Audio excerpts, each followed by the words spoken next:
Princess.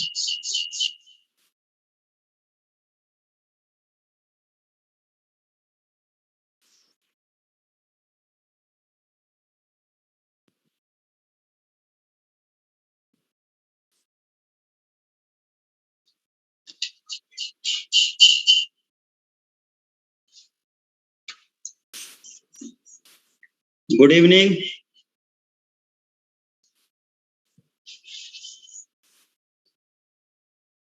Clear है?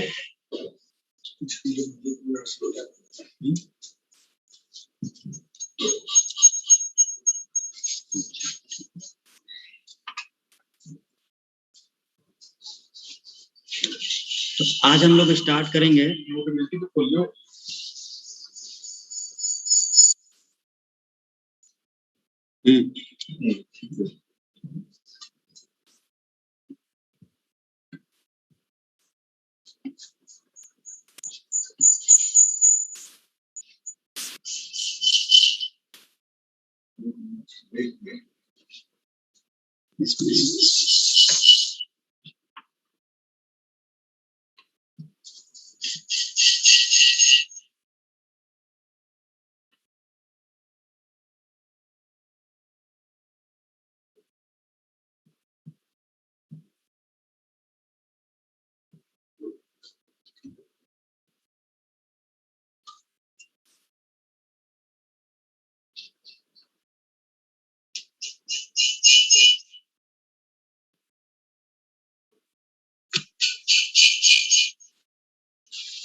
Noise हो रही है।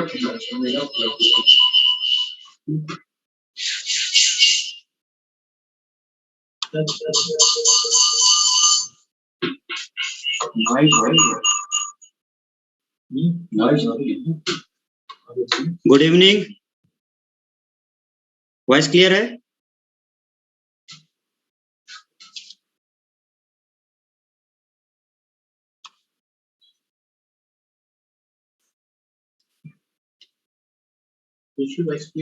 हाँ, वॉइस वीडियो दोनों क्लियर है ना? नॉइज वगैरह नहीं हो रही ना? ठीक है।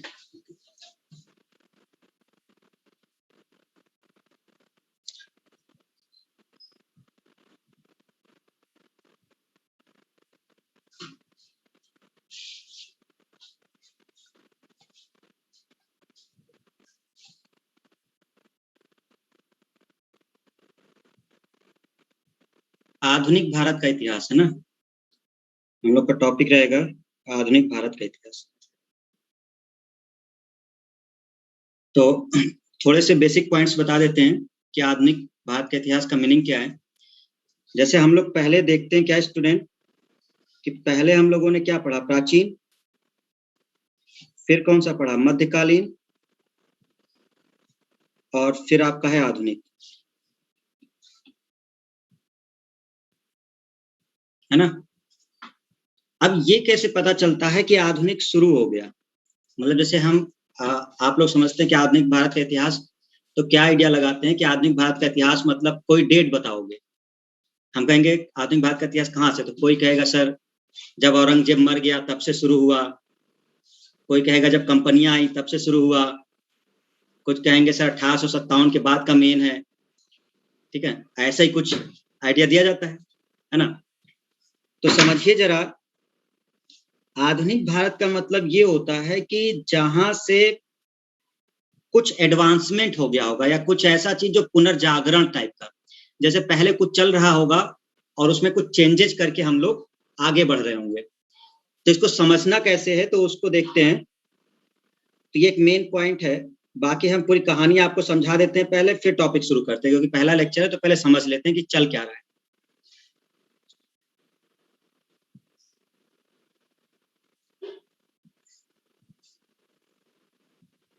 व्हाइट ही ठीक है ना, व्हाइट ही ज्यादा ठीक है। नहीं, कलर का है तो व्हाइट वाला ही हमें लग रहा है ठीक है। हाँ। अब देखो एक्चुअल में क्या है कि जब हम लोग भारत से थोड़ा बाहर की तरफ चलते हैं, इधर पश्चिम साइड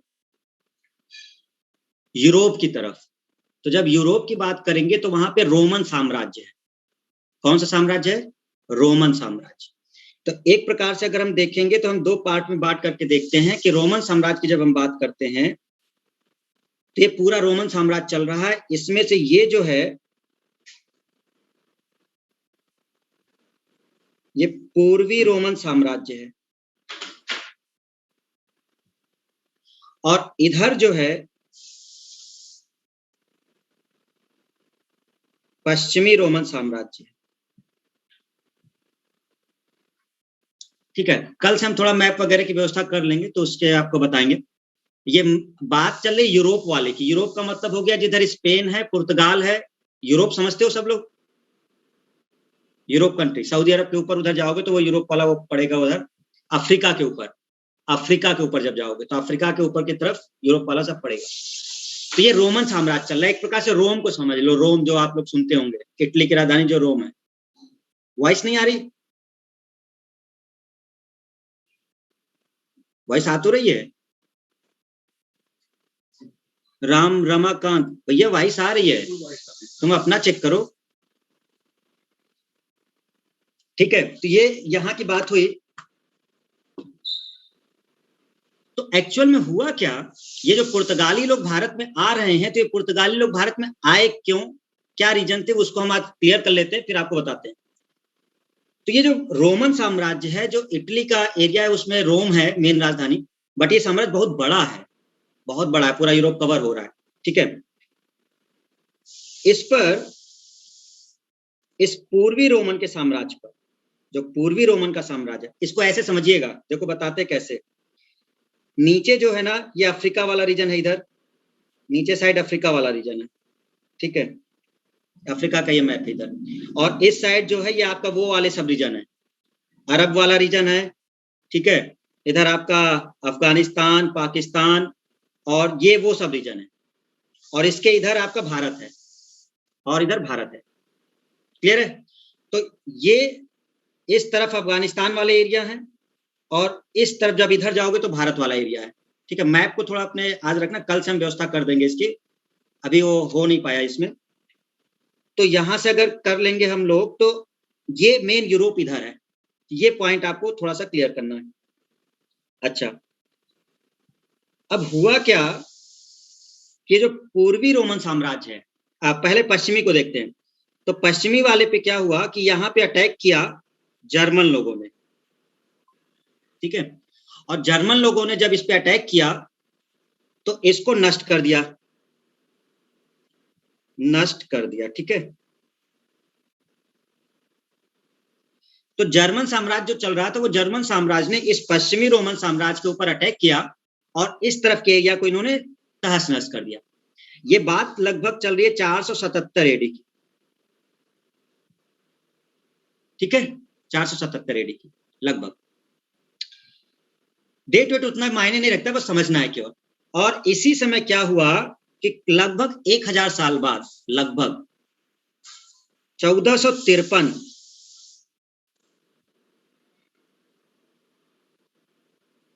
इस 1453 में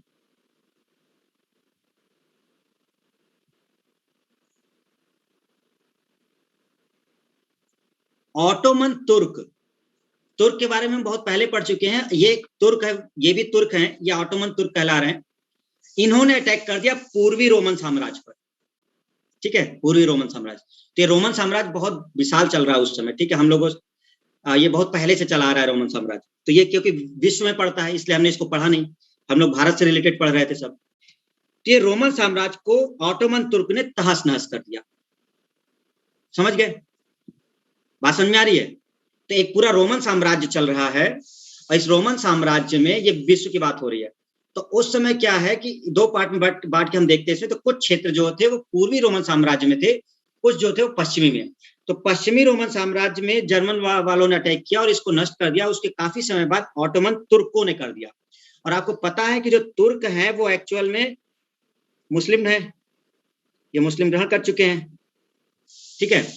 तो ये जो पूर्वी रोमन साम्राज्य, ये पूर्वी रोमन साम्राज्य ये पूरा इनके अधिकार में आ चुका है। पूर्वी रोमन साम्राज्य तुर्कों के अधिकार में आ चुका है, ऑटोमन तुर्क।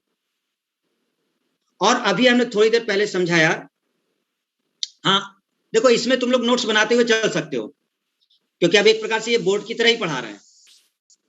बात समझ में आ रही है? तो इसमें तुम लोग नोट्स बना सकते हो, स्पीड भी नॉर्मल रहेगी। और अगर वैसे तो हम व्हाट्सएप पे शेयर कर देंगे, इसमें कोई दिक्कत नहीं है, व्हाट्सएप पे भी शेयर कर देंगे, ठीक है। तो ये साथ में भी बना सकते हो, लेकिन इसमें टाइम लगेगा यार। देखो इसमें अब थोड़ा टाइम जाएगा क्योंकि समझाना होगा। अब देखिए ऑटोमन तुर्क हैं, ये जो ने किया, तो अब ये पूरा जो क्षेत्र है इधर वाला रोमन साम्राज्य के इनके कब्जे में आ गया। तो एक प्रकार से व्यापार बंद हो गया। क्या हुआ कि इधर जो राज्य है इस साइड, ये पश्चिमी रोमन साम्राज्य के इधर जो है, ये सब विश्व का मैप देखिएगा, जिधर स्पेन पुर्तगाल वगैरह ये इधर के जो राज्य हैं, सॉरी इधर के जो देश हैं स्पेन वगैरह, अब इनका व्यापार रुक जाएगा। क्यों रुक जाएगा? अब एशिया इधर है आपका, इस साइड एशिया से इनका व्यापार हो नहीं पाएगा, क्योंकि बीच में कौन आ गए? पूर्वी रोमन साम्राज्य। और अधिकार किसका हो गया? ऑटोमन तुर्क का। तो अब कुछ भी होगा तो इनसे होकर के आगे जाना पड़ेगा। और ये है मुस्लिम अरब, मतलब उस तरह के लोग, तो ये लोग का अधिकार हो चुका है, तो हो गई दिक्कत। और यहां पर जो लोग रहा करते थे पूर्वी रोमन साम्राज्य पे, ये लोग क्या किए, यहां के जो विद्वान हैं वो सारे विद्वान लोग और बड़े बड़े लोग पश्चिमी रोमन की तरफ चले गए। और पश्चिमी रोमन में मेन जगह बता देते हैं, जो शहर जो देश है एक इटली, तो ये पश्चिमी रोमन साम्राज्य में इटली पड़ता था। तो इटली की राजधानी रोम। तो जब तुर्कों का अधिकार हो गया यहां पर, तो ये सारे लोग इधर चले गए मेन। और रोम पहुंच करके इन लोगों ने पुनर्जागरण कर दिया, क्योंकि रोमन साम्राज्य तहस नहस हो रहा था, लेकिन यहां से जो लोग गए तो वहां उन लोगों ने उसको व्यवस्थित किया पूरा, ठीक है। और यहां से ये फिर से साम्राज्य थोड़ा सा अच्छा होने लगा। अब लोगों की सोच बदल रही है, अब वो पुराने ढर्रे पे लोग नहीं है, पुराना जो बीत गया बीत गया। अब यहां से कुछ ऐसे विद्वान आएंगे जो लोगों की सोच बदल रही है। और ऐसा ही एक आएगा मार्टिन लूथर किंग, अगर नाम सुने हो, मार्टिन लूथर किंग एक बड़ा समाज सुधारक, ठीक है ना। तो ये एक व्यक्ति आएगा अभी, तो ये इसका समझ में आएगा। तो एक कहानी चल रही है पूरी, हम समझा रहे हैं एक्चुअल में आपको, ठीक है, कि क्या हो रहा है। तो अब जब लोग यहां पहुंच जाएंगे, अब हमारी बात समझिएगा, इधर से ये पूर्वी रोमन साम्राज्य पे तुर्कों का अधिकार है, तो यहाँ पे ये जा नहीं सकते, यहाँ पे अधिकार नहीं कर सकते। तो अब इनको एक कोई नया रास्ता ढूंढना है, क्योंकि इनका एशिया से व्यापार बंद हो चुका है। भारत की तरफ अब ये लोग नहीं आ पा रहे हैं स्थल मार्ग से, क्योंकि तुर्कों ने तबाही मचा रखी है। तो अब ये जो इटली वगैरह का जो क्षेत्र है, यहाँ से स्पेन है, पुर्तगाल है, यहाँ से, तो अब इनको रास्ते ढूंढने पड़ेंगे। बात समझ में आई कि क्यों यात्री निकले हैं वहां से? भारत पे जो वास्को डिगामा आया है वो क्यों आया है, यह वो कहानी हम समझा रहे हैं। आप पढ़ोगे कि वास्को डिगामा 1498 भारत में आया, क्यों आया और कहां से आया। तो एक्चुअल में ये जब अधिकार यहाँ 1453, ये बहुत इंपॉर्टेंट डेट है, 1453 याद कर लीजिएगा, ये बहुत इंपॉर्टेंट डेट है। यही वो डेट है जहां से चीजें शुरू हुई हैं, जब तुर्कों का अधिकार हुआ है। तो अब इसके बाद क्या हुआ कि यहाँ पे बहुत सारे शासक हुए रोमन साम्राज्य में इधर, इन लोगों ने बहुत सहायता की, कहा कि अब तुम लोग निकलो, कोई ऐसे क्षेत्र ढूंढो जिससे हम लोग एशिया तक पहुंच सके, क्योंकि ये तो तुर्कों ने कब्जा कर रखा है। क्लियर है? तो ये है मेन। तो इसके बाद क्या हुआ, अब शुरू होता है भौगोलिक खोज।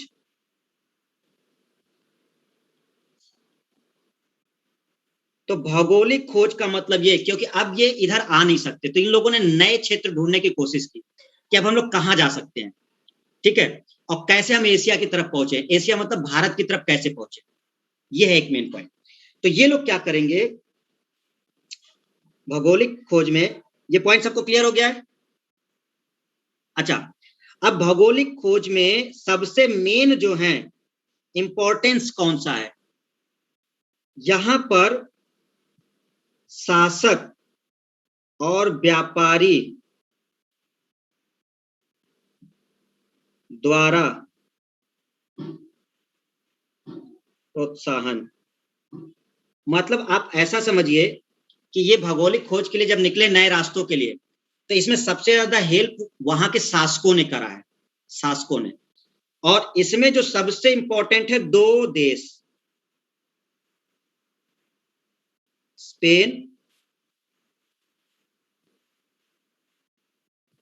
और पुर्तगाल।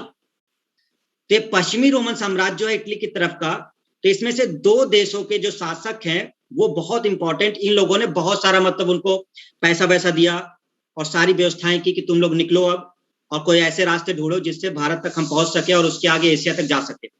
तो सबसे पहले जो हेल्प की है वो किसने की है, पुर्तगाल। तो यहां का यात्री निकलना शुरू हुआ है। तो वास्को डी गामा अभी नहीं निकला है, अभी कोई और निकला है।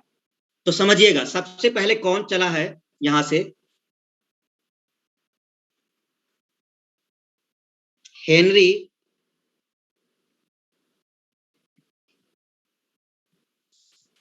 द नेविगेटर, ये शासक भी वहां का। तो हेनरी द नेविगेटर ये पुर्तगाली है। तो पहला पॉइंट आपको नोट कर लेना है कि ये जब खोजों की श्रृंखला शुरू हुई तो सबसे पहले कौन निकला है पुर्तगाल से, तो हेनरी द नेविगेटर निकला है, ठीक है, हेनरी द नेविगेटर।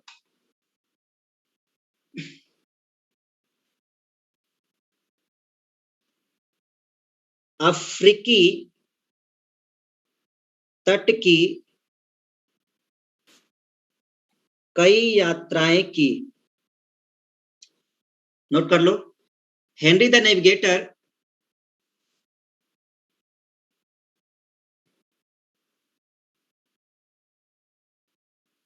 देखो नोट करना है, आप नोट कर सकते हो, नोट्स हम व्हाट्सएप पे भेज भी देंगे, ठीक है, लेकिन लिखने से एक फायदा होगा, तुमको याद होता चलेगा, ठीक है ना, इससे एक फायदा होगा। तो हेनरी द नेविगेटर जो है अफ्रीकी तट की इसने कई यात्राएं की, अफ्रीका की तट की है, अभी भारत की तरफ नहीं आया, ये अफ्रीका की तरफ आया। अफ्रीका समझ रहे हो ना सब लोग, अफ्रीका महाद्वीप, तो ये अफ्रीका तट का किया है पूरा यात्रा, ठीक है। तो अफ्रीकी तट की इसने यात्रा की है और फिर चला है दूसरा, दूसरा चला है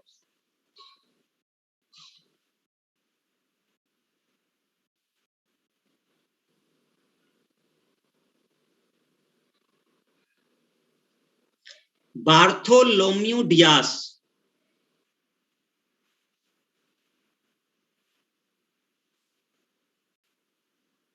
ठीक है, दूसरा कौन चला है, बार्थोलोम्यू डियास, ये भी पुर्तगाली है, अभी हम पुर्तगाली की बात कर रहे हैं।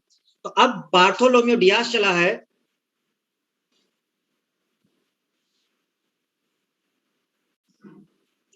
दूसरी यात्रा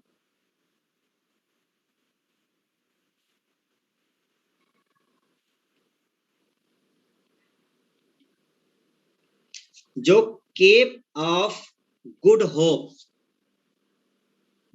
लिखा हुआ ठीक चल रहा है ना, ठीक है, केप ऑफ गुड होप तक पहुंचा,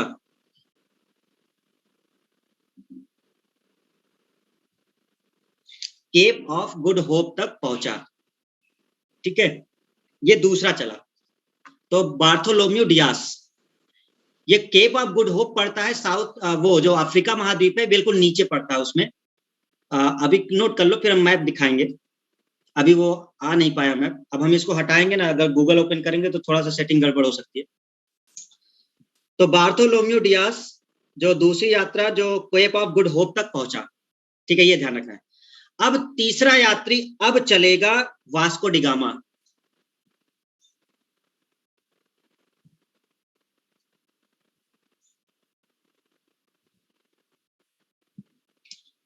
तो ये तीसरा यात्री है जो पुर्तगाल से निकला है। पहले दो लोग निकल चुके हैं, लेकिन वो दो लोग भारत नहीं पहुंचे हैं, वो लोग अफ्रीका तक ही पहुंचे हैं।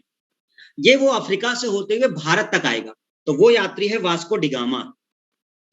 ठीक है, तो वास्को डिगामा चलेगा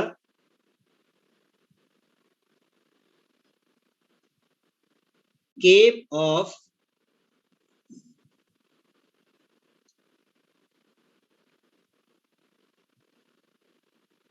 ऑफ गुड होप से होते हुए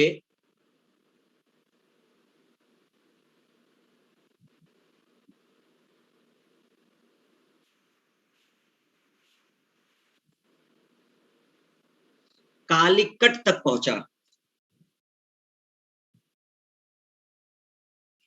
केप ऑफ गुड होप से होते हुए कालीकट तक पहुंचा। और किस मार्ग से पहुंचा? समुद्री मार्ग से। ठीक है ना, स्थल मार्ग से नहीं आया, समुद्र से आया।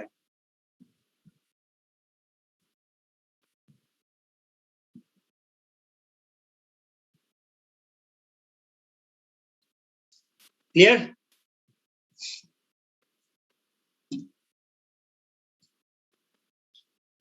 एवरीवन? ठीक है, हाँ पीडीएफ भेज देंगे, परेशान ना हो, पीडीएफ भी हम व्हाट्सएप कर देंगे। और नोट करने से एक फायदा, भले रफ पे ही नोट करो, कोई दिक्कत नहीं है, लेकिन इससे तुमको याद होता चलेगा ना। समझिएगा कहानी, ये केवल समझाया है, ये बहुत इंपॉर्टेंट ऊपर ने बस एक डेट, ये 1453, ये वो समय है जिसकी वजह से यात्री लोग दूसरे देशों से निकलना शुरू हुए हैं।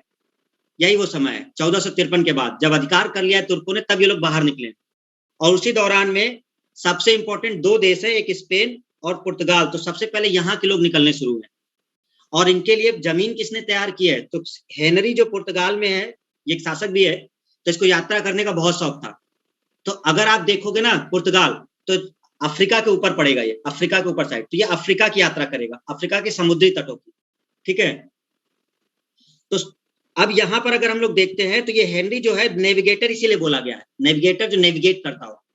तो इसने सबसे पहले अफ्रीका के समुद्री तटों की खोज कर ली थी, इसने बार बार कई बार हो गया, और उसने उन तटों की खोज कर ली थी, समुद्री तटों की। तो बहुत दूर तक नहीं गया, थोड़े दूर तक गया, लेकिन जो बार्थोलोम्यू डियास है, ये बहुत आगे तक चला गया। देखो कोशिश करते हैं बनाने की, वैसे आप लोग मैप देख लेना तो ज्यादा बेटर रहेगा।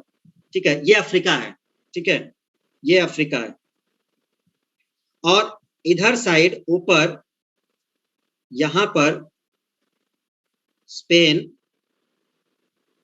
और पुर्तगाल, एक रफली आइडिया दे रहे हैं। ठीक है, थोड़ा इधर उधर हो सकता है, लेकिन ये इसके ऊपर है। तो यहां से पुर्तगाल से हेनरी चला है, पुर्तगाल से। तो हेनरी कहां से चला है? हेनरी चला है आपका यहां से, और ये यहां से यात्रा करते हुए ये पूरी जो ये जगह है, ये यहां तक पहुंचा है। ये समुद्री तट है, इधर महासागर वगैरह है। तो जब वो यहां से चला है पुर्तगाल से, तो यहाँ तक हेनरी बार बार आया, तो ये एक मार्ग खोज लिया उसने, तो ये उसने समुद्री मार्ग ढूंढ लिया। ठीक है, जो दूसरा आया है बार्थोलोम्यू डियास, तो वो इससे आगे तक गया है। बार्थोलोम्यू डियास ये पूरा कवर करते हुए ये यहां तक तो पहुंचा ही है, और फिर ये नीचे तक गया है, यहां तक गया है, यहां तक। समझे? और यही है केप ऑफ गुड होप।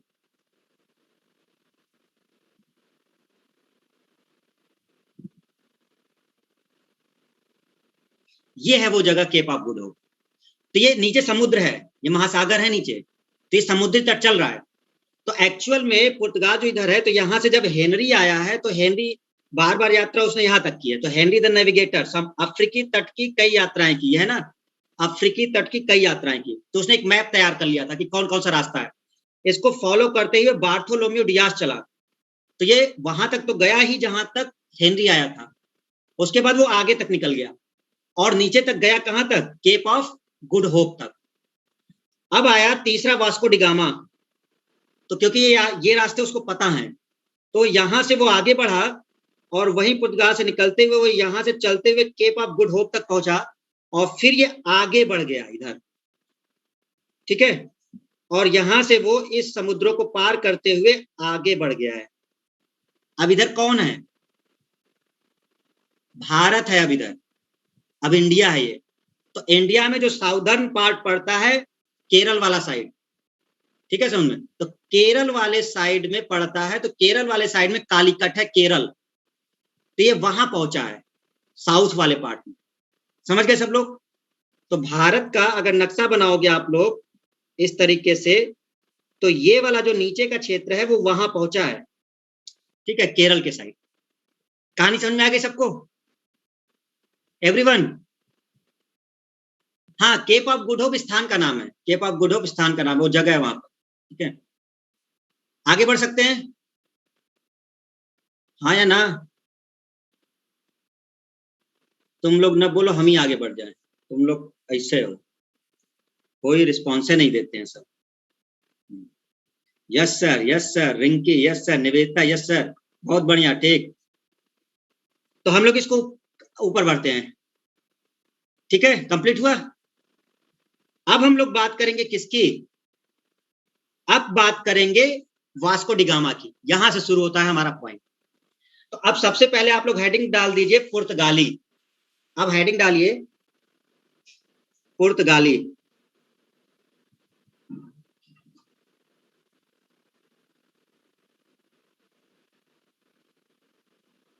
ठीक है, पुर्तगाली, सभी लोग हेडिंग डालिए पुर्तगाली।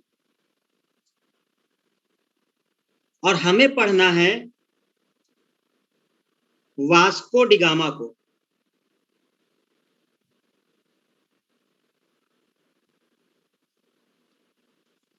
ठीक है। वास्को डिगामा भारत में पहुंचा कब है?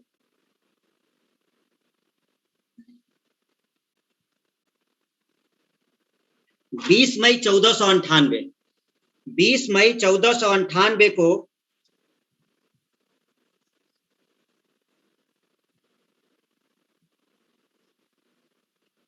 समुद्री मार्ग से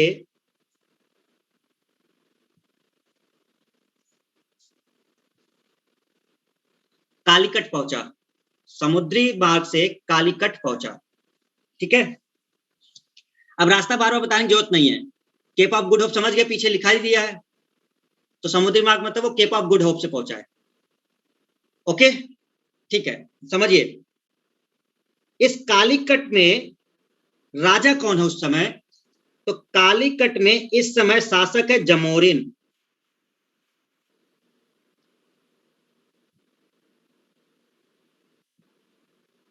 जमोरिन एक उपाधि हुआ करती थी वहां पे, जो शासक होते थे तो वो एक उपाधि लेते थे, जमोरिन की उपाधि, ठीक है।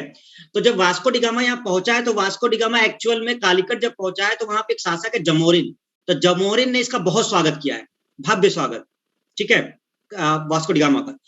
लेकिन वहां पर जो अरब व्यापारी हैं, अरब व्यापारी बहुत पहले पहुंच चुके हैं, वास्को डिगामा से बहुत पहले अरब व्यापारी जा चुके थे। ये तब की बात चल रही है जब हमने मध्यकालीन में पढ़ा था, अरब से जब वो लोग आ रहे थे तो उस समय व्यापारी लोग साउथ में पहुंच चुके हैं, ये 7वीं शताब्दी में ही पहुंच चुके हैं ये लोग, ठीक है। तो धीरे धीरे व्यापार अपना बढ़ा चुके हैं वो लोग। तो हाँ देखो, कई जगह 17 लिखा है, कई जगह 17 मई लिखा है, इसमें इतिहासकारों में खुद ही मतभेद है, ठीक है।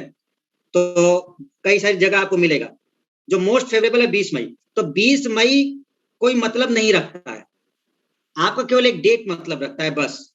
कौन?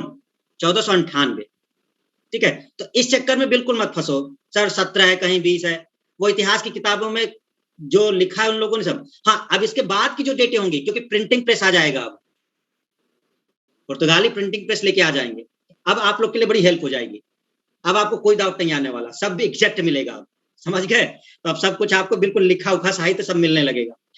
तो ये क्या हुआ कि कालकट पहुंचा तो जमोरिन ने किया सब कुछ। अच्छा, एक क्वेश्चन कभी कभी पूछता है कि आखिर इसको भारत का रास्ता दिखाया किसने, क्योंकि ये अब इतनी दूर से होके आ रहा था, कितने मील दूरी से आ रहा था, तो इसको पहुंचाया किसने यहाँ? तो मजीद नाम का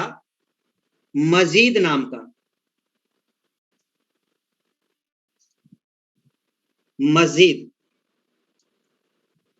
पथ प्रदर्शक, गुजराती।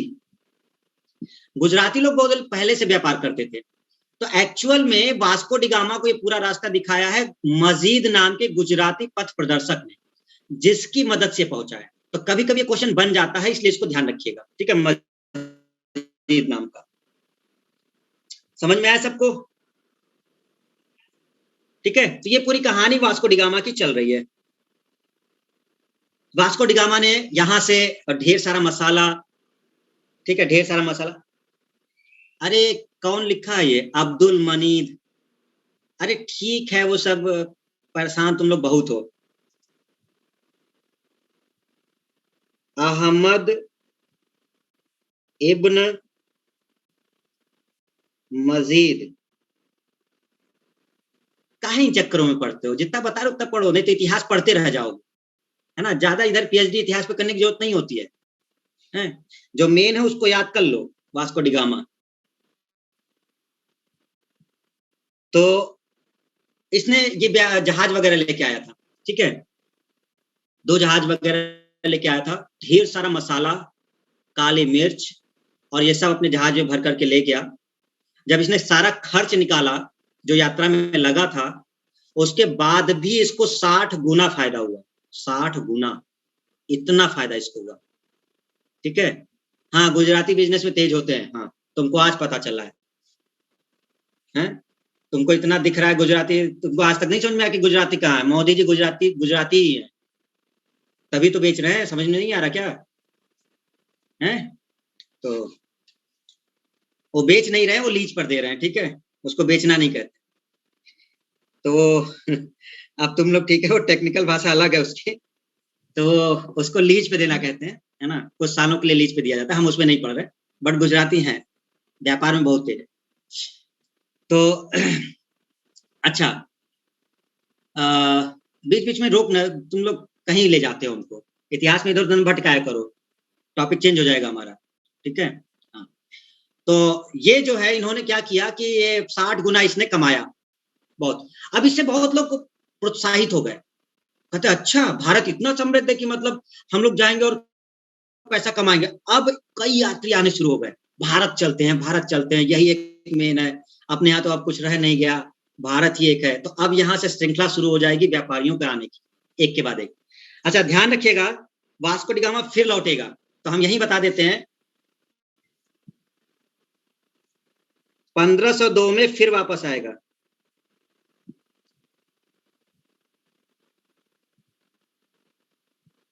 ठीक है, कहा नहीं जाता किसके किसी के मुंह में अगर खून लग गया तो फिर बेटा वो वही है, ऐसे जैसे वैम्पायर वगैरह होते हैं, तो अब उनको बस खून ही चाहिए होता है। वैसे ये समझ गया व्यापार इससे बढ़िया कहीं मिलेगा नहीं, फिर चला भारत की तरफ। 1502 में फिर आया, तीसरी बार भी आया है।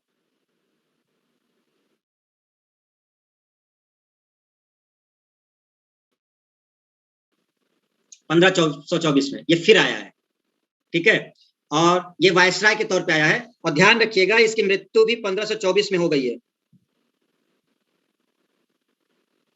यही मर गया। तो यही आया, जब तीसरी बार आया तो फिर वो वापस लौटने की हिम्मत नहीं बची, वो यही खत्म हो गया। तो वास्को डी गामा जब थर्ड टाइम है 1524 में, तो उसकी मृत्यु आपके कोचीन में हो गई, वही साउथ। इसकी जो एक मेन इंपॉर्टेंट है वो आपका बस वो ऊपर वाला है, ये 1498 वाला ज्यादा इंपॉर्टेंट, वास्को डी गामा। समझ में आ गई बात सबको? हाँ, भारत में मर गया, कोचीन मतलब भारत।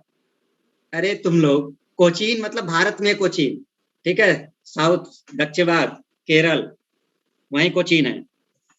तुम कुछ तो एकदम में खत्म है, कुछ तो ऐसे खत्म है कि हमको इंजीनियर बोलने में भी शर्म आ जाती है।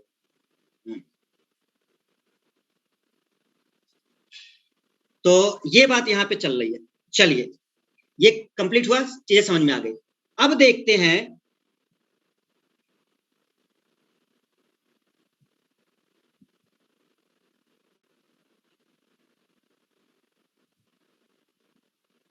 हेडिंग डालो पुर्तगाली गवर्नर। अब अब क्योंकि शासन करेंगे अपने लोग, व्यापार तो करे ही है, अब वो एक प्रकार से समझ गए कि यहाँ पे हम सत्ता स्थापित कर सकते हैं, तो अब गवर्नर बन के भेजे जाएंगे। तो अब कई लोग गवर्नर बन के आएंगे, इसमें ध्यान रखिएगा।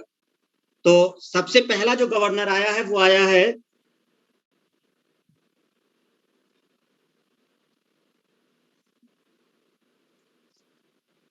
Francisco de Almeida.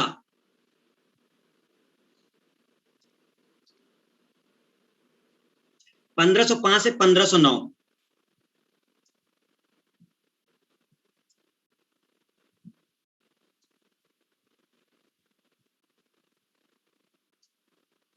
अल्फांसो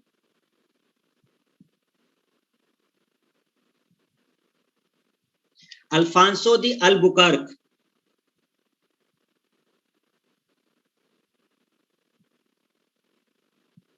पंद्रह सौ नौ से 1515। तीसरा आया है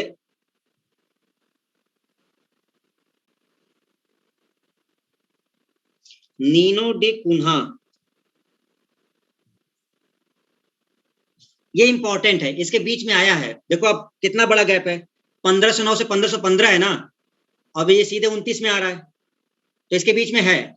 ठीक है, ये इंपॉर्टेंट तीन है जिनको आपको पढ़ना है। क्लियर? एक प्रकार से वास्को डिगामा भी वायसराय बना था, ये भी वायसराय बन के आया था 1524 में। तो ये तीन मेन लोग हैं। फिर से नाम पढ़िए। पहला कौन सा नाम है?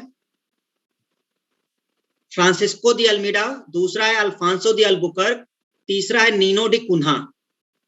बहुत इंपॉर्टेंट है, ध्यान रखिएगा। जो मेन पॉइंट बताने वाले हैं ऑब्जेक्टिव पेपर के लिए चीजें अब यही सब है जो आपके लिए बनेंगी। आगे बढ़े। सबसे पहले हम बात करेंगे फ्रांसिस्को दी अल्मीडा की।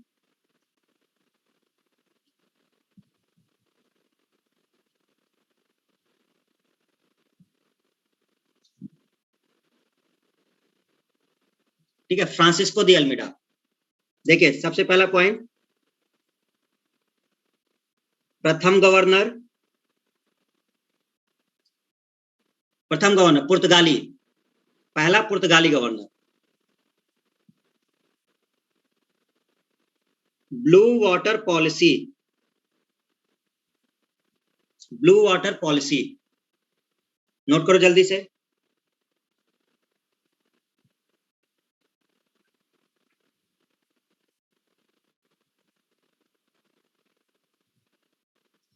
दो इंपॉर्टेंट पॉइंट है इसके लिए बस, है तो और भी पॉइंट लेकिन वो आपके लिए रिक्वायरमेंट नहीं है। ठीक है, युद्ध भी हुए हैं, वो नॉर्मल सा है, उसमें मतलब नहीं। दीव का युद्ध किया है, चौला का युद्ध किया है, तो वो ज्यादा इंपॉर्टेंट है।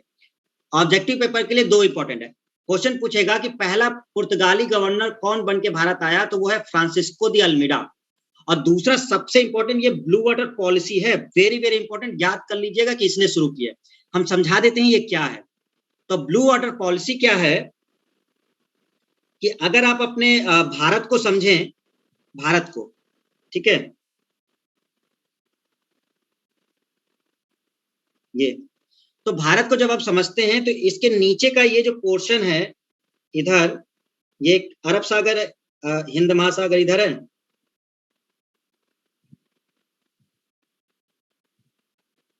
हिंद महासागर है ना। ठीक है, ये पूरा एरिया क्या है? हिंद महासागर। तो दिख रहा है सबको? ठीक है, तो ये हिंद महासागर है। तो जब पुर्तगाली शासक ने फ्रांसिस्को को भेजा भारत, तो उसने सीधा सीधा कहा कि तुम्हारा एक काम है, तुम भारत जब जाना तो ये जो समुद्र है, जो हिंद महासागर का एरिया है, इस पर तुम्हें कब्जा करना है, क्योंकि सारा व्यापार हिंद महासागर से ही हो रहा है। क्योंकि अगर एशिया की तरफ आपको जाना है तो आगे अगर इधर बढ़ना है श्रीलंका वगैरह की तरफ और इधर आगे जाना है तो आपको ये पार करना ही होगा, क्योंकि आप नीचे से ही जाओगे ना भाई, आप इधर से आ रहे हो। तो अगर आप इधर से आ रहे हो इस साइड से, तो ये होके ही तो जाओगे इधर। तो एशिया इधर जाना है, पूरे एशिया में, तो आपको यहीं से होके जा भाई। यूरोप किधर है? यूरोप इस साइड है, यूरोप किधर है? इस साइड है। ठीक है, और यहां तक व्यापार करना है भारत, केवल भारत ही नहीं करोगे ना, आप श्रीलंका जाओगे, श्रीलंका से आप आगे मलेशिया जाओगे, तो इधर भी जाना है, तो हिंद महासागर। तो उसको सीधा इंस्ट्रक्शन था, क्या इंस्ट्रक्शन था? तुमको पूरे हिंद महासागर पे कब्जा करना है। इस हिंद महासागर पे कब्जा करने के लिए इसने एक पॉलिसी चलाई थी, ब्लू वाटर पॉलिसी, शांत जल की नीति। समझ गए? इसके तहत जो द्वीप वगैरह पड़ते थे, जो सागर में छोटे छोटे द्वीप पड़ते थे, उस पर इन लोगों ने अपना अधिकार कर लिया था। क्योंकि आप कहीं पर बहुत बड़ा महासागर है, वहां पे रुकोगे तो कहीं ना कहीं कोई स्थान तो चाहिए होगा ना, तो द्वीप वगैरह पर अधिकार कर लिया था इन लोगों। तो एक प्रकार से इनका पावर होने लगा था। तो ये पूछा जाता है कि ब्लू वाटर पॉलिसी क्या है, तो और किसने शुरू किया था? तो ब्लू वाटर पॉलिसी एक प्रकार से क्या था कि फ्रांसिस्को दी अल्मीडा ने शुरू किया था। ठीक है, और किस लिए शुरू किया था? तो ये हमने आपको बता दिया किस लिए। हिंद महासागर में व्यापार को नियंत्रित करने के लिए, हिंद महासागर में व्यापार को नियंत्रित करने के लिए। ठीक है, हिंद महासागर में व्यापार को नियंत्रित करने के लिए। सिंपल सा पॉइंट सुन लिया सबने? 2 पॉइंट याद हो गया। पहला पुर्तगाली गवर्नर कौन आया? Francisco de Almeida. ठीक है, और उसका एक मेन काम, वो मेन काम कौन सा है? Blue water policy. कहां पे चलाई इसने? हिंद महासागर में। और किस लिए चलाई? कि पूरे व्यापार पे क्या हो सके, इनका नियंत्रण हो सके। कंप्लीट। चलिए दूसरा हम लोग देखते हैं इसमें,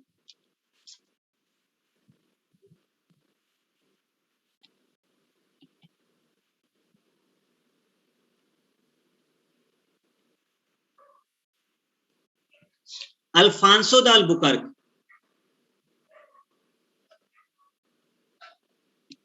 अल्फांसो द अल्बुकर्क। ठीक है, ये 1509 में गवर्नर बन के आया।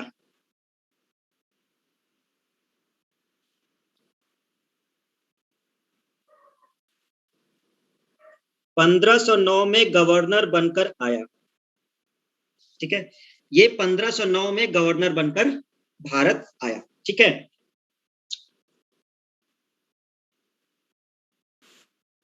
भारत में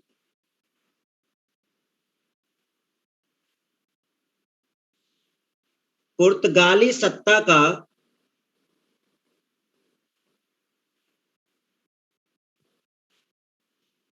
वास्तविक संस्थापक, ध्यान रखिएगा, ये वास्तविक संस्थापक इसी को कहा जाता है, पहले वाले को नहीं। बस उसने नीति जरूर चलाई थी वाटर पॉलिसी, लेकिन वो सत्ता बहुत ज्यादा नहीं कर पाया। तो जो सत्ता का श्रेय जाता है वो इसको जाता है। भारत में पुर्तगाली सत्ता का वास्तविक संस्थापक भी बहुत इंपॉर्टेंट क्वेश्चन है, ये क्वेश्चन बना हुआ है, ध्यान रखिएगा। ये भले बाद में आया है, लेकिन स्थापना का श्रेय इसी को जाता है।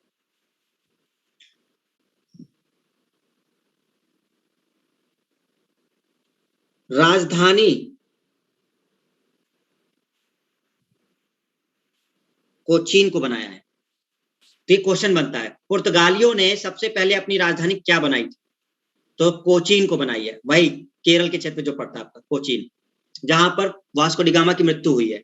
तो कोचीन को ही इन्होंने राजधानी बनाया। ध्यान रखिएगा, क्योंकि अगला जो एक गवर्नर आएगा नीनो डी कुन्हा, वो इस राजधानी को बदल देगा, वो कोचीन से राजधानी कहीं और ले जाएगा, वो गोवा ले जाएगा। तो इसलिए ध्यान रखना है कि किसने क्या किया है। तो जो अल्फांसो द अल्बुकर्क है, इसने राजधानी क्या बनाई है? कोचीन बनाई है। अच्छा, एक और इंपॉर्टेंट पॉइंट,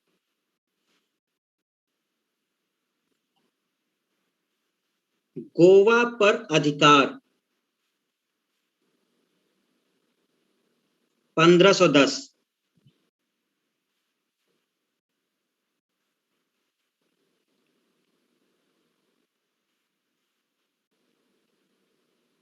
ठीक है, ये बहुत इंपॉर्टेंट पॉइंट है इसका।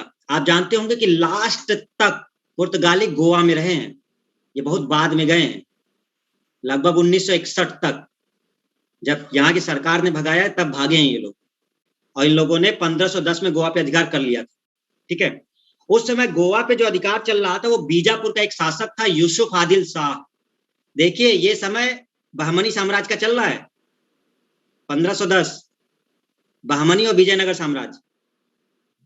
क्यों? क्योंकि 1509 में कृष्णदेवराय गद्दी पे बैठ चुके हैं। कुछ याद आ रहा है? मध्यकालीन 1509 में कृष्णदेवराय गद्दी पे बैठ चुके हैं, विजयनगर साम्राज्य, और उसी समय बहमनी साम्राज्य भी चल रहा है। तो बहमनी साम्राज्य में जो टूट चुका है उसमें बीजापुर अलग हुआ है जो, तो उस बीजापुर का जो शासक है वो है यूसुफ आदिल शाह, जिसके अधिकार में गोवा था। तो जैसे पुर्तगाली वहां पहुंचे हैं उन्होंने यूसुफ आदिल शाह से वो गोवा छीन लिया है। ये बहुत इंपॉर्टेंट पॉइंट है।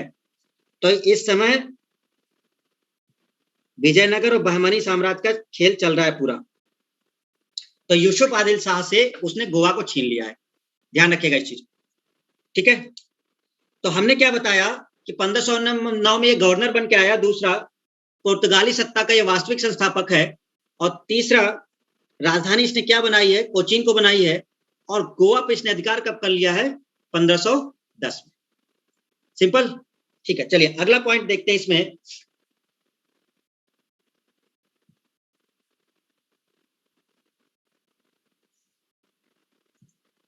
अपने क्षेत्रों में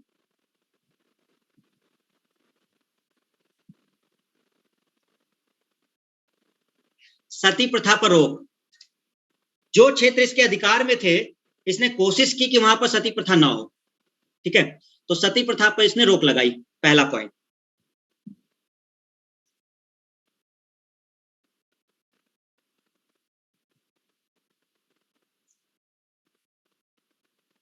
भारतीय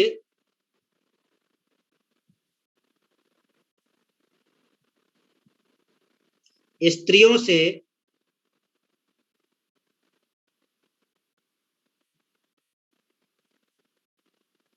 पुर्तगाली पुरुषों के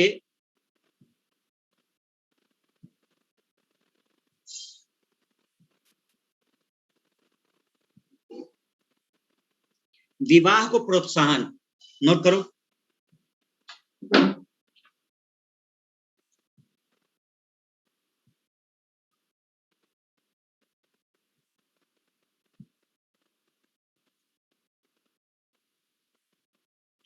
पुर्तगालियों का प्रथम दुर्ग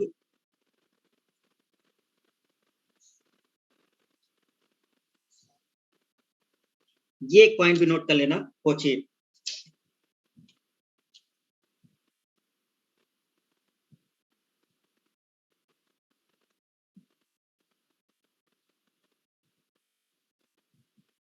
ये तीनों पॉइंट नोट करिए।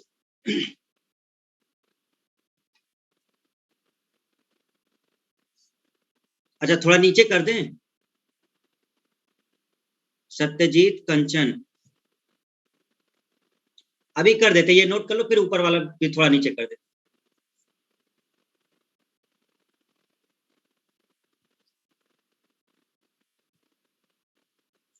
देखिए सबसे बड़ा पॉइंट क्या था कि अपने क्षेत्रों में सती प्रथा पर रोक लगा दी, ठीक है ये तो चल रहा था। दूसरा पॉइंट, भारतीय स्त्रियों से, अब इसका क्या फायदा मिलेगा। अब पुर्तगाली जो है, ये जो है इसने सीधा सा कहा भैया भारतीय स्त्री जो है उनसे शादी कर लो। अब भारतीय स्त्री से शादी कर लोगे तो एक प्रकार से वो ले जाना नहीं चाह रहे हैं, स्त्रियों को ले जाना नहीं चाह रहे हैं, वो कह रहे हैं कि तुम लोग यही रहो हम भी यहीं रहेंगे। तो भारतीय ये उल्टे चल रहा है। तो भारतीय स्त्रियों से शादी कर लो तो इसका मतलब कि कुछ ना कुछ हमारा यहाँ पर रिश्ते उश्ते बन जाएंगे, भाई सगे संबंधी हो जाएंगे। तो सगे संबंधी हो जाएंगे तो दोनों चीजें चल रही हैं, व्यापार भी चलेगा, कभी कभी चलो तुम हमारे साथ चले जाना, हमें आएगा तो यहाँ ठिकाना मिल जाएगा, भाई हमारी ससुराल हो जाएगी, आएंगे तो बढ़िया यहाँ रहेगा, लोग हेल्प भी करेंगे। बड़ा दिमाग लगाया इसने, और इसने बहुत प्रोत्साहन दिया। इसीलिए इसको कहा जाता है पुर्तगाली सत्ता का वास्तविक संस्थापक, कि असल में सत्ता को पूरी तरह स्थापित करने में इसी ने हेल्प किया है। ठीक है, समझ गए, किसने, अल्बुकर्क ने। अच्छा तीसरा पॉइंट है कि पुर्तगालियों का प्रथम दुर्ग कोचीन में बना है, ये बहुत इंपॉर्टेंट है, ध्यान रखिएगा। अच्छा साथ में ये जरूर याद रखिए कि जो लोग आएंगे चाहे वो पुर्तगाली हो, डच हो, अंग्रेज हो, इनकी पहली फैक्ट्री को आपको रटना ही रटना है कि इन्होंने पहली फैक्ट्री कहां बनाई है, ये आपको याद करना ही करना है। तो पहली फैक्ट्री या पहला दुर्ग जो, ये फैक्ट्री कह लो, तो पहली फैक्ट्री या दुर्ग जो इन्होंने बनाया है कोचीन में बनाया 1503 में, और किसने बनाया है, अल्बुकर्क ने। अब एक बात हमें बताइए कि अल्बुकर्क तो 1509 में आया ही है, तो उसने फैक्ट्री 1503 में कैसे बना दी। जिसको आंसर पता है वो जल्दी से बताएं।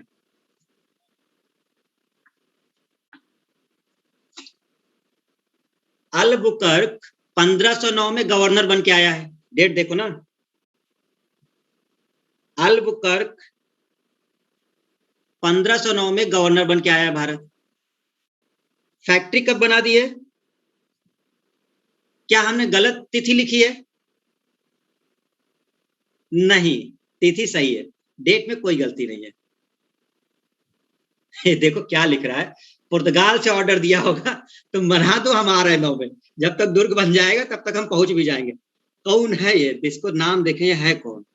ठीक है, तो चलो, बड़ा गजब सोचता है भाई। ठीक है, चलिए, इसने बनवाया था, ये भारत में था, गवर्नर नहीं था, समझ गए? ये 1503 में भारत में था, लेकिन उस समय गवर्नर नहीं है। तो ये जब गवर्नर नहीं था तब इसने ये बनवा दिया था फैक्ट। और गवर्नर बनाए 1509 में। गवर्नर बनने का मतलब ये थोड़ा है कि ये आया ही नहीं था भारत, ये भारत में था। तो 1503 में जब ये था तो उस समय इसने ये बनवा दिया था, और इसे कुछ अच्छे कामों को देखकर ही इसको गवर्नर बना के फिर वापस दिया गया, एक पदवी दे दी गई, फिर सीधे तुम लो, पुर्तगाली शासक ने तुम्हें बना दिया है गवर्नर, अब तो तुम राज करो वहां। तो ये 1509 में गवर्नर बना है, लेकिन इससे पहले ये फैक्ट्री बनवा चुका है जब ये गवर्नर नहीं था, ध्यान रखिएगा, ये है मेन पॉइंट। समझ में आई बात सबको? एक और गवर्नर आएगा जो तीसरा इंपॉर्टेंट है, उसकी हम बात करते हैं। एक थर्ड गवर्नर जो इंपॉर्टेंट है,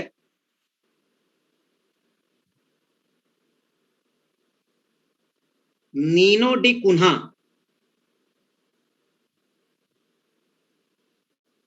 नीनो डी कुन्हा, ठीक है। अगर हम एक पॉइंट पे इसको कहें तो इसके लिए सबसे इंपॉर्टेंट पॉइंट बस वो वाला है,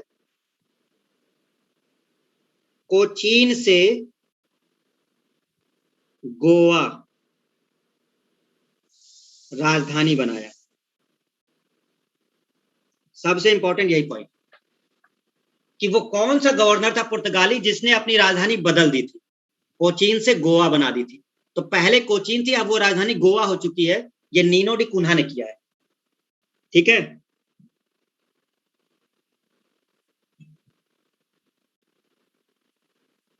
समझ गए सभी लोग? एक सबसे इंपॉर्टेंट पॉइंट है। वैसे एक पॉइंट और है, लेकिन वो इसके लिए ज्यादा इंपॉर्टेंट नहीं है, वो मराठा के लिए है।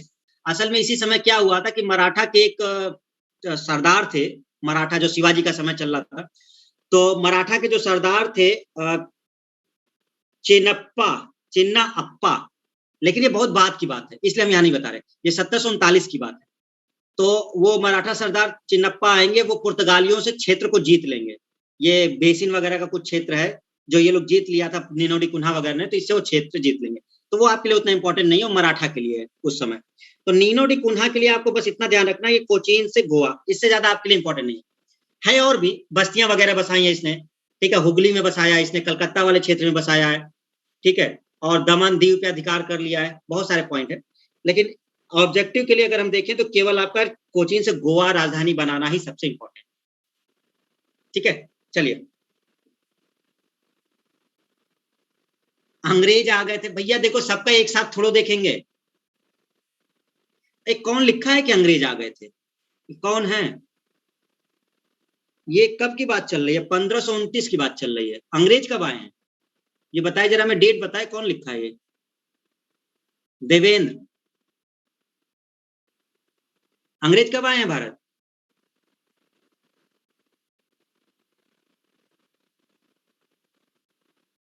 अंग्रेज कब आए हैं?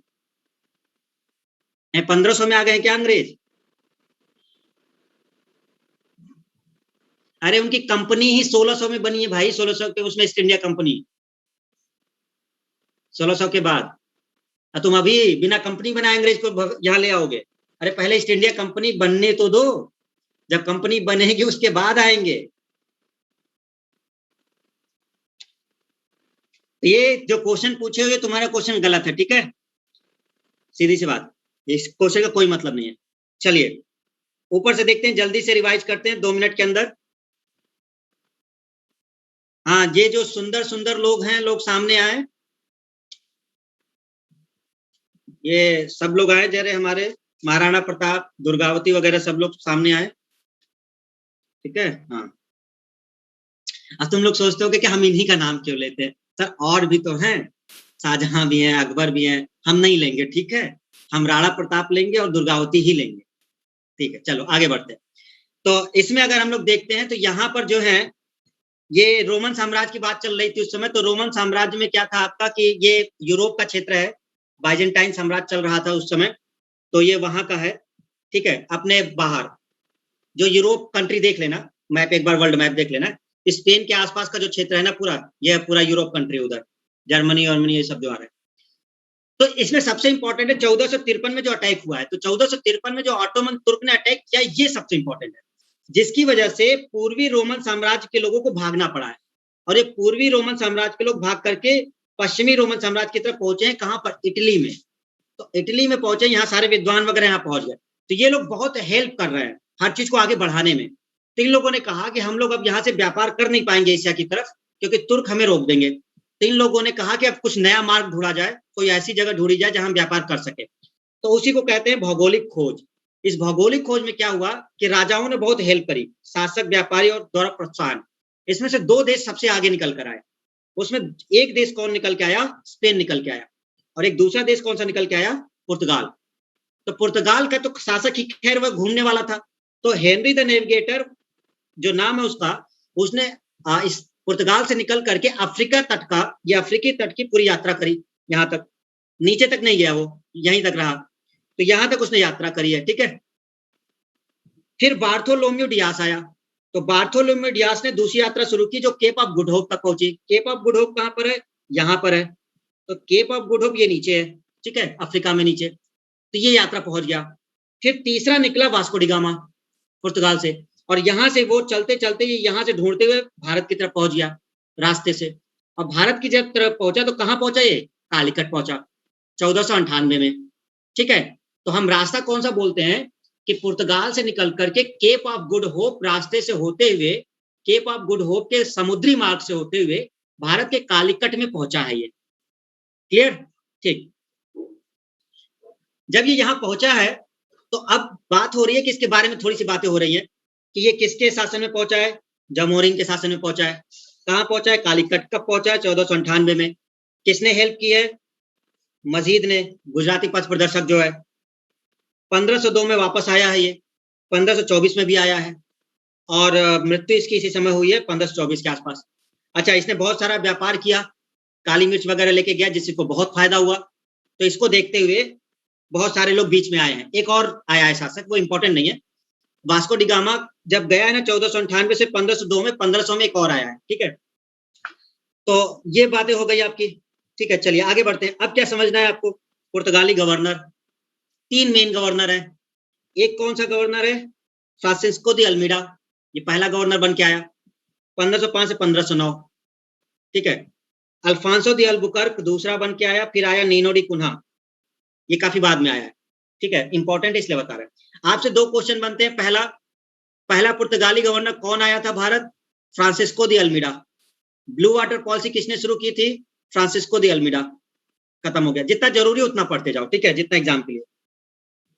ये ब्लू वाटर पॉलिसी क्या थी आपकी, तो ब्लू वाटर पॉलिसी ये थी कि हिंद महासागर के क्षेत्र में व्यापार पर अधिकार करना था, तो व्यापार पर नियंत्रित करना था, इसलिए आपको ये सब जीतना था। ठीक है, तो इसने अधिकार कर लिए थे यहाँ पर। अल्फांसो दी अल्बुकर्क 1509 में ये गवर्नर बन के आया, लेकिन इससे पहले ये 1503 में कोचीन में फैक्ट्री बना चुका है, ध्यान रखिएगा। वास्तविक सत्ता का संस्थापक यही है पुर्तगालियों के, ये क्वेश्चन बना हुआ है। गोवा का अधिकार हमेशा याद रखना, क्योंकि आगे चल के गोवा राजधानी बनेगी। ठीक है, और अभी जो राजधानी बना रहा है वो कोचीन को बना रहा है। और गोवा पे अधिकार इसने 1510 में कर लिया है यूसुफ आदिल शाह से, ये बीजापुर का शासक है। ठीक है, और इससे पहले 1509 में कृष्ण देवराय विजयनगर में गद्दी पर बैठ चुके हैं। ठीक है, अच्छा, इसने क्या किया था कि सती प्रथा पर रोक लगा दी थी, और भारतीय स्त्रियों से पुर्तगाली पुरुषों के विवाह का प्रोत्साहन किया था। सिंपल है, ठीक है। और पहला दुर्ग, इतना सारा इंपॉर्टेंट पॉइंट आपके लिए। और नीनो डी कुन्हा के लिए एक इंपॉर्टेंट पॉइंट है, कोचीन से राजधानी क्या बनाई है, गोवा। समझ में आया सबको अच्छे से, हमें लगता है ये ज्यादा बेटर है ना, नोट्स भी बना सकते हो। ठीक है, यस या नो, बेटर है ना, ये हम लोग क्लास में पढ़ रहे हैं सीधे सीधे। बस हम लोग दूर है, डिजिटली देख रहे हैं सब, आमने सामने नहीं है कोई, है ना। चलिए कोई बात नहीं। तो लेकिन थोड़ा टाइम लगेगा इसमें यार, अब इस तरह लिखने में देखो टाइम भी लगेगा, उस तरह भी। ओके, पीडीएफ भी भेज देंगे, हाँ भाई पीडीएफ भी भेज देंगे। कुछ महान पुरुष हैं हमारे, हमें पता है, जिनको पेन उठाने में, कॉपी उठाने में बहुत दिक्कत है ना। हाँ, चलिए स्टूडेंट, थोड़ा सा और टाइम ले लेते हैं।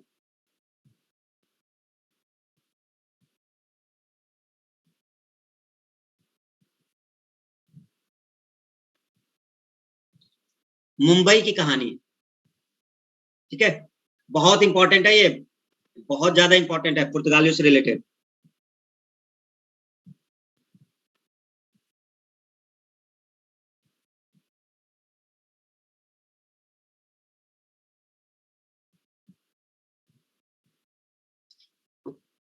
3 डेट पढ़ेंगे, ये 3 डेट बहुत इंपॉर्टेंट है।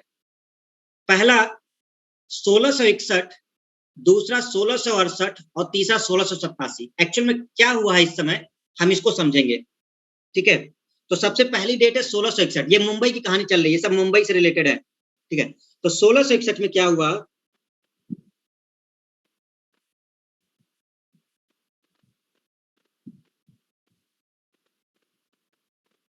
चार्ल्स द्वितीय और कैथरीन। तो चार्ल्स द्वितीय कौन है,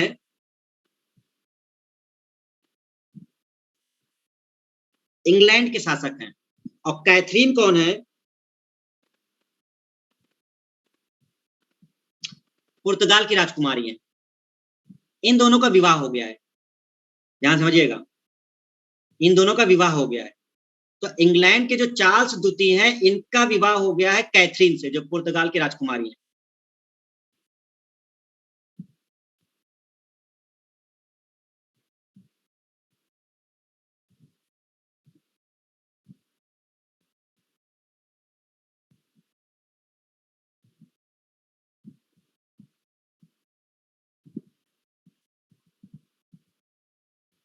पढ़ो इसको।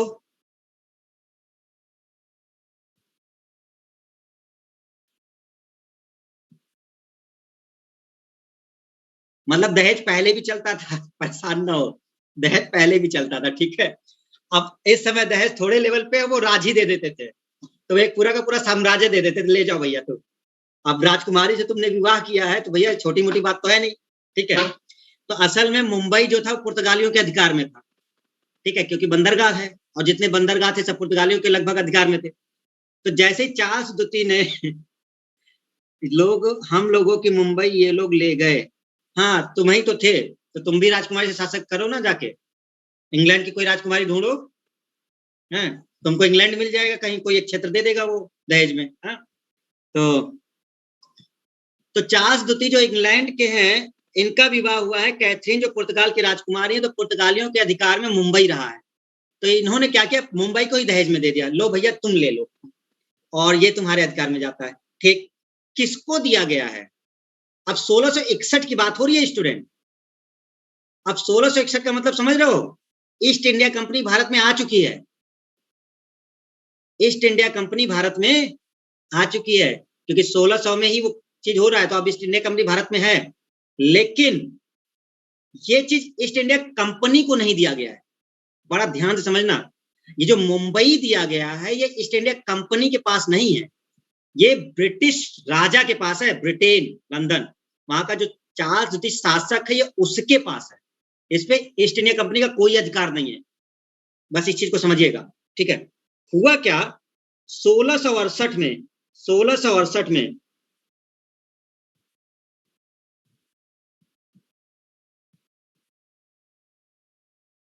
10 पाउंड वार्षिक किराए पर ब्रिटिश ईस्ट इंडिया कंपनी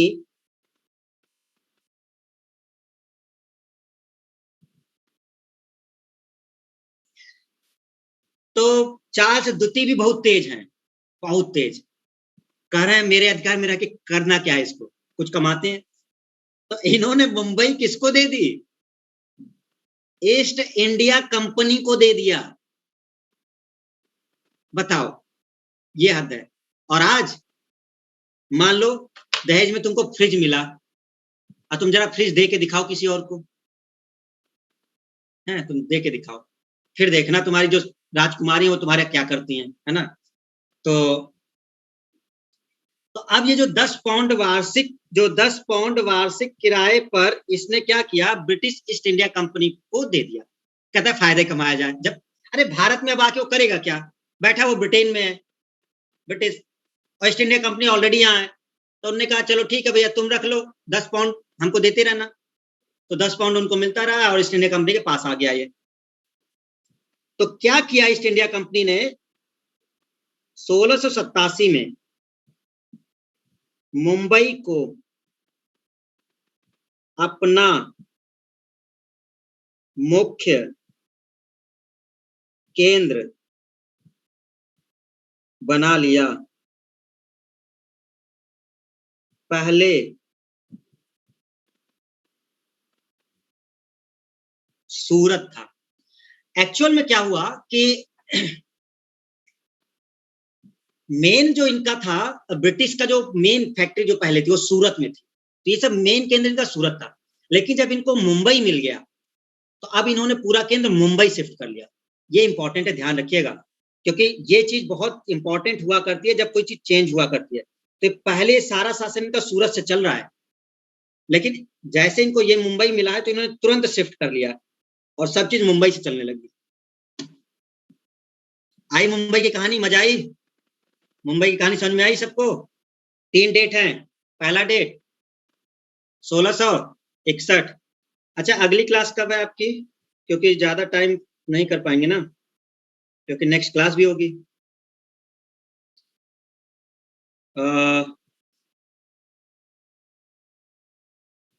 किस टाइम पर है आपकी नेक्स्ट क्लास? 9:30 पे है? अच्छा चलो ठीक है, तब तक हम 5-10 मिनट और ले लेते हैं। तो मुंबई कहानी सिंपल समझ में आया। 1661 में क्या हुआ कि चार्ल्स द्वितीय जो ब्रिटेन के राजा हैं उनकी शादी हो गई कैथरीन से जो पुर्तगाल की है, और दहेज में इनको ब्रिटिश को चार्ल्स द्वितीय को मुंबई मिल गया। तो 1668 में क्या हुआ है कि 1668 में इन्होंने ईस्ट इंडिया कंपनी को दे दिया और कहा कि हमको 10 पाउंड वार्षिक देते रहना। जब इनको मुंबई मिला है तो इन्होंने अपना मेन केंद्र मुंबई को बना लिया है, सूरत से शिफ्ट करके। अभी आगे चल के आप देखोगे कि जो ये फैक्ट्री स्थापित करेंगे ब्रिटिश, वो सूरत में ही करते हैं स्टार्टिंग में, लेकिन हम लोग अब मुंबई की बात, तो ये बहुत इंपॉर्टेंट है। चलिए अगली हेडिंग डालिएगा सब लोग। अगली हेडिंग, पुर्तगाली आज खत्म कर लेते, थोड़ा सा और रह गया है बस, है ना, 5-10 मिनट और देख लेते। पुर्तगालियों का योगदान। पहला,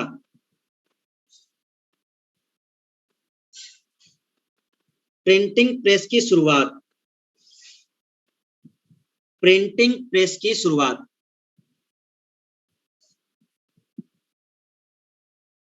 यूरोप की यांत्रिक घड़ी।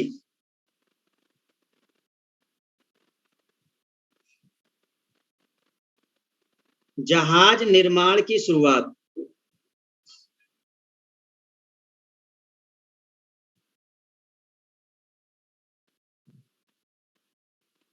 जहाज निर्माण की शुरुआत।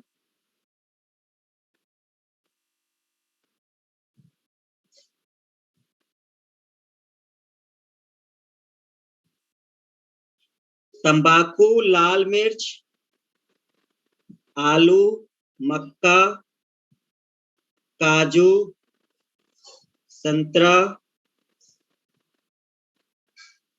पपीता, मूंगफली,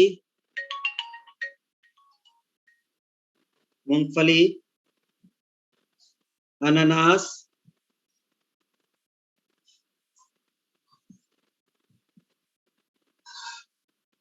लेकर आए। इतनी फसलें जो पुर्तगालियों को श्रेय जाता है भारत में लाने का। तो पुर्तगालियों का योगदान भारत के लिए क्या है?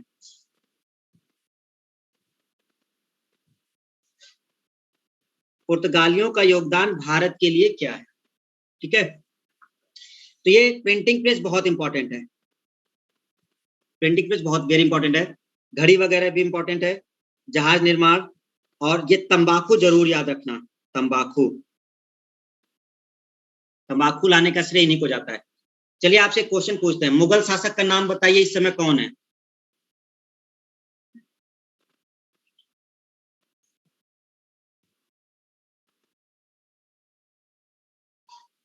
तंबाकू वाले के समय में, जब तंबाकू वाले की बात हो रही है तब आपको हम बता देते हैं, तंबाकू वाले समय में जहांगीर है। बताया था ना कि जहांगीर ने तंबाकू के रिस्पेक्ट में एक निषेधाज्ञा जारी की थी। जहांगीर के समय एक बार बताया था कि तंबाकू से बचने के लिए उसको एक आदेश जारी करना पड़ा था जब तंबाकू आया था।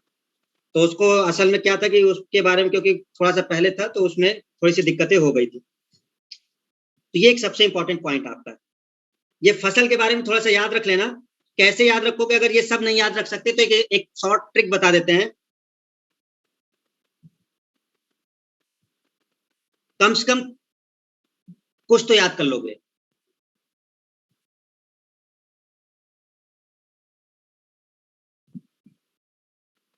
मलाई कोफ्ता,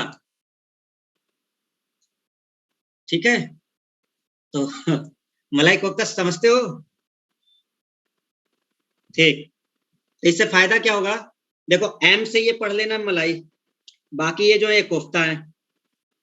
अब आपको फसल कुछ याद हो जाएंगे मलाई कोफ्ता से। एम से कौन है? मक्का। एम से कौन है? मक्का। के से काजू।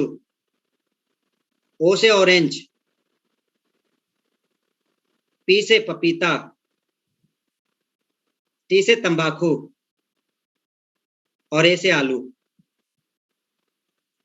तो कुछ तो याद ही कर लोगे अगर सब न याद हो पाया तो मलाई कोफ्ता याद कर लो, बस सिंपल। ये फसल है, ठीक है। तंबाकू को मत भूलना, ये बड़ा इंपॉर्टेंट है। तंबाकू वाला कौन लेके आया है? पुर्तगाली लेके आए हैं, ये बहुत इंपॉर्टेंट है। मूंगफली भी, हाँ मूंगफली भी है, मूंगफली मक्का ये सब है। चलिए कंप्लीट, ठीक है। लास्ट खत्म करते हैं, एक पॉइंट बस और रह गया है।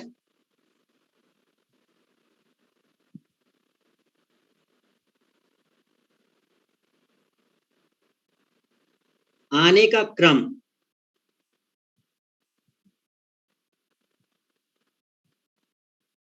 पुर्तगाली, डच,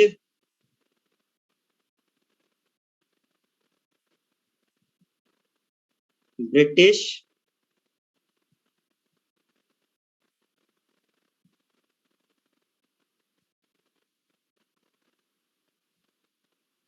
डेनिस,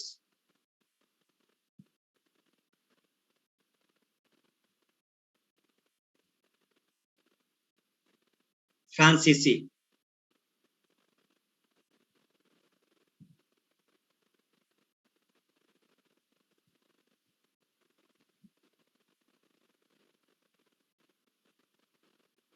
जाने का क्रम।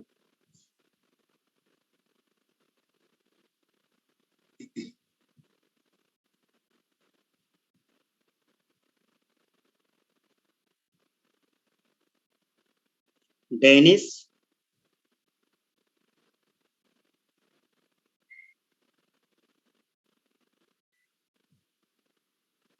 डच,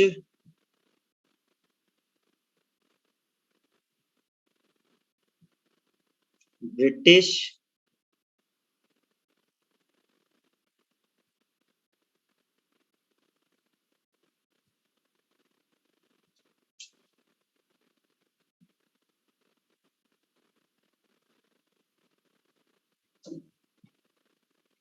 फ्रांसीसी,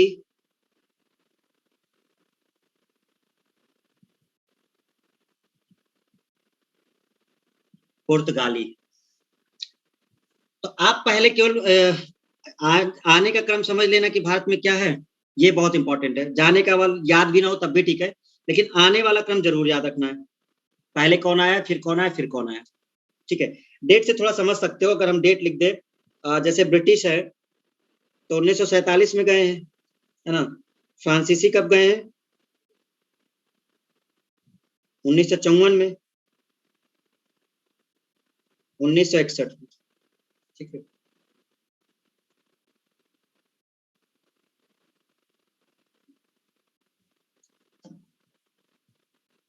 तो सबसे पहले जो आया है, अब ये आप मैच वैच मत करिएगा, हम केवल दिखा रहे हैं बस। सबसे पहले जो आया है वो सबसे लास्ट में गया है, समझिएगा।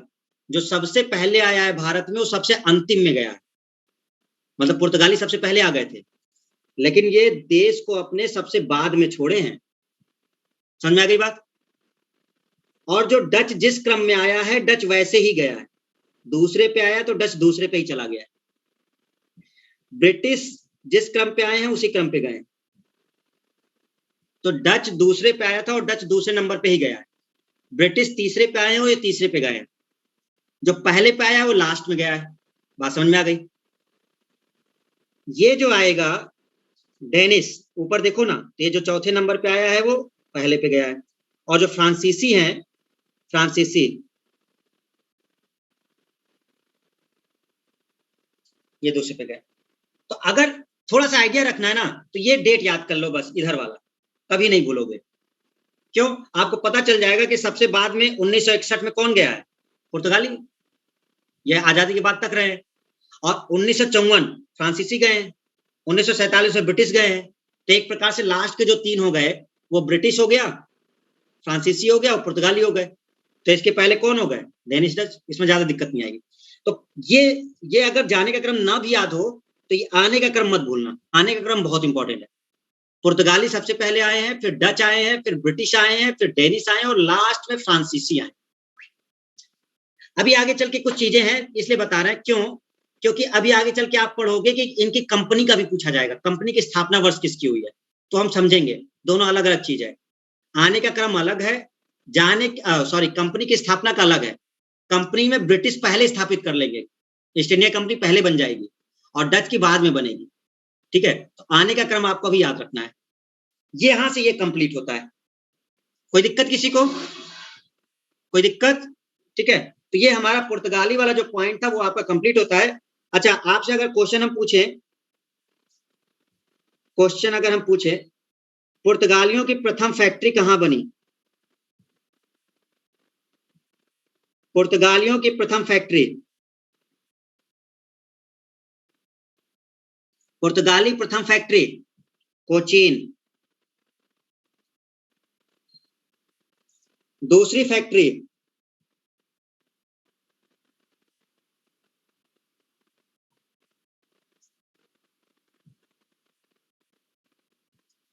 और एक फैक्ट्री और बनी है,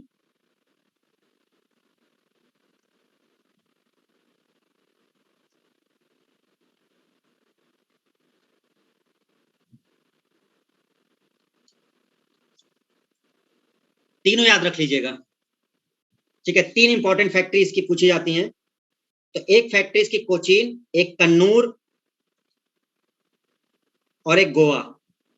तो जो कोचीन वाली है वो आपको हम बता ही देते 1503 में, और ज्यादातर क्वेश्चन प्रथम से ही पूछता है, बट दूसरा भी याद रख लिया है कि कन्नूर में इसने 1505 में बनाया, 1510 में गोवा में बनाया। ओके स्टूडेंट, ठीक है, कंप्लीट होता है।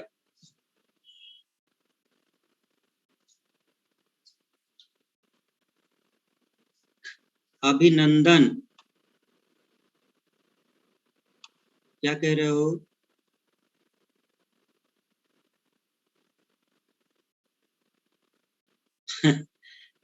ठीक है, हाँ खत्म कर रहे हैं हम समझ गए भाई। अगली क्लास के लिए पहले तुम लोग को खाना पीना होगा ना। हाँ हाँ समझ गए, ठीक है।